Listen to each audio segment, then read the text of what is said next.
Repeat हो चुका है, लेकिन यहाँ पर क्वेश्चन का मोड़ ये है, उसमें था सेव एंड अंगूर था, लेकिन इसमें है बैट एंड बल्ला। तो आपको क्वेश्चन नंबर है 3 का 3 क्वेश्चन है, एकदम धुआं धुआं कर देना इस टाइप के मैथ को। देखिए पहले क्वेश्चन क्या दिया है, एक क्रिकेट का क्या होता है, टीम, यानी टीम के कोच ने 7 बल्ले और 6 गेंद खरीदे, 7 बल्ले और 6 गेंद, और दोनों का जो कुल जो प्राइस है 3800 रुपया खरीदा, यानी 3800 रुपया में खरीद लिया 7 बल्ले और 6 गेंद। बाद में उसने 3 बल्ले और 5 गेंद 1750 रुपया में खरीदी। तो यहाँ पर पूछा जा रहा है कि प्रत्येक बल्ले और प्रत्येक किसका गेंद का मूल्य ज्ञात करें। तो बाबू यहाँ पर ना तो हमको फिक्स दिया है कि गेंद का मूल्य इतना है और बल्ला का मूल्य इतना है, दिया है क्या, नहीं। तो यहाँ पर क्या करेंगे, मानने पड़ेगा। देखिए आसान से हम लोग बनाएंगे। तो यहाँ पर बल्ला के मूल्य फिक्स नहीं है, नहीं हमको गेंद के है, तो मानेंगे माना कि बल्ले का मूल्य x रुपया है। कितना रुपया मान ले, x रुपया, तथा किसका, गेंद का मूल्य y रुपया है। नहीं मालूम था, हमने मान लिया कि माना कि बल्ले का मूल्य x और गेंद का मूल्य y, लेकिन कितने बल्ले इसमें है, 7 बल्ले तथा 6 गेंद। कितने, 7 बल्ले। तो बाबू यहाँ पर ध्यान दीजिएगा, बल्ले को हमने क्या माना है, x, यानी 7x, और कितने गेंद है, 6 गेंद। तो 6 में गेंद की मूल्य क्या माने, y, तो 6y, और दोनों का जो प्राइस कितना रुपया था, 3800 रुपया। इक्वेशन क्या हो जाएगा, फर्स्ट।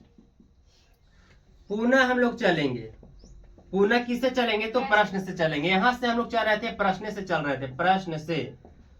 अब आगे बोला गया है कि कितना था, यहां पर बोला गया 3 बल्ले और 5 गेंद। देखिए 3 बल्ले, तो बल्ले क्या माने x, यानी 3x, और कितना y, 5y बराबर 1750। इक्वेशन इस टाइप का क्वेश्चन अगर ना बनेगा तो समझ रहे कितना विश्वासघात होगा।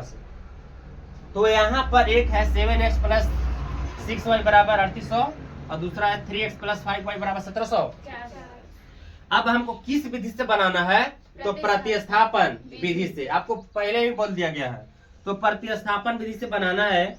तो यहाँ पर लिखेंगे 7x प्लस 6y बराबर कितना है, 3800। ठीक है, तो इसको 7x बराबर क्या लिखेंगे, 3800, प्लस में है तो बराबर में किस में जाएगा, माइनस में। तो x बराबर कितना लिख सकते हैं, 3800 माइनस 6y बटे 7 होगा। इक्वेशन क्या हो जाएगा, थर्ड।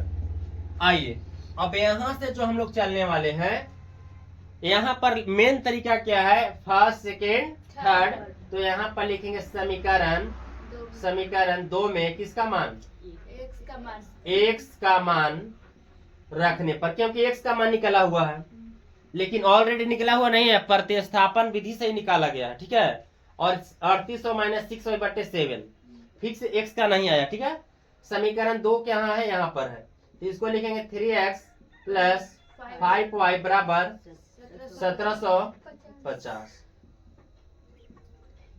1750 है। तो बताइए यहाँ पर 3 गुने या इंटू x का वैल्यू कितना है,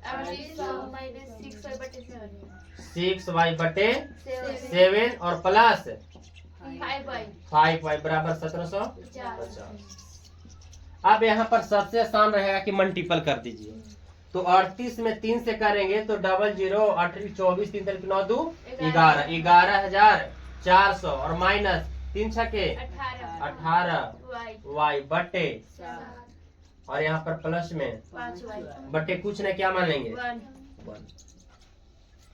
अब 1 और 7 का एलसीएम कितना होता है बाबू, 7 होता है।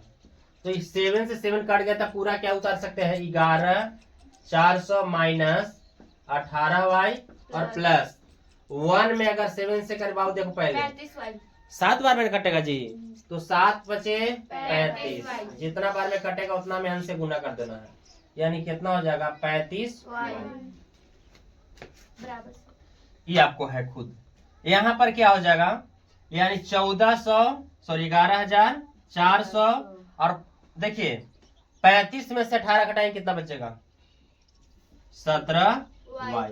गुना करो बाबू, यानी 1750 में तिरछा तिरछी हम लोग गुना करेंगे तो कितना आ जाएगा 7 5 35 और 7 49 3 52 और 7 5 12 12,250 आएगा। तो यहाँ पर क्या इसको लिख सकते हैं 17y बराबर 12,250। प्लस में है तो बराबर में किसमें जाएगा। अब बाबू घटा के बताओ कि कितना इसका आएगा 850। 17y बराबर इसका आएगा 0 0 850 नहीं ज्यादा आएगा बाबू, सॉरी हाँ 800 कितना आएगा 850 आएगा। अब देखिए 17 5 50 यानी y बराबर कितना आएगा 50।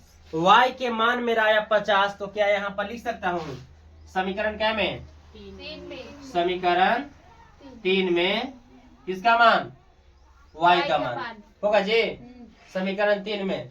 चलिए यहाँ से